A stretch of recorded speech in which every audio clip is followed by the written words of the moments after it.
કરીએ તાપીની કે જ્યાં સૌ ભણે સૌ આગળ વધેના હેતુથી શાળાનું બાંધકામ શરૂ કરાયું, પરંતુ નવી બનાવાઈ રહેલી આ શાળામાં આરોપ છે ભ્રષ્ટાચારના। તાપી જિલ્લાના વ્યારા તાલુકામાં નવી બની રહેલી શાળાના બાંધકામમાં ભ્રષ્ટાચારના આરોપ લગાવાયા છે। ભાટપુર ગામે આવેલી પ્રાથમિક શાળામાં ધોરણ 1 થી 5ના વિદ્યાર્થીઓ માટે નવું બાંધકામ શરૂ કરાયું, પરંતુ લાખોના ખર્ચે થઈ રહેલા આ બાંધકામમાં હલકી ગુણવત્તાનો સામાન ઉપયોગમાં લેવાયો હોવાના ગામના લોકોનો આરોપો છે। ગ્રામજનોનું કહેવું છે કે 4 થી 5 દિવસ પહેલા ચણતર કરેલી ઈંટો સહેલાઈથી કાઢી શકાય તેમ છે।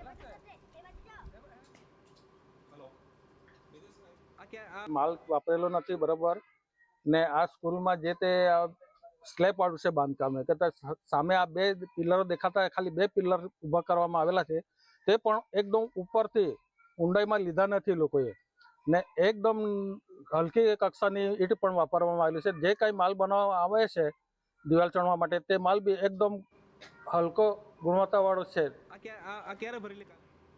तो શાળાનું બાંધકામ ગામના લોકોએ અટકાવ્યું છે। આ સાથે જ કલેક્ટરને લેખિત ફરિયાદ કરી છે, જે બાદ ઇજનેરની ટીમે સ્થળ તપાસ હાથ ધરી। જોકે થોડા દિવસ અગાઉ જ બાંધકામ થયું હોવાથી ઈંટ ઉખડતી હોવાનું બહાનું આપી દેવાયું છે। આ સાથે જ કામગીરીમાં કોઈ પણ ખામી જણાશે તો યોગ્ય કાર્યવાહી કરવાની પણ ખાતરી આપવામાં આવી છે।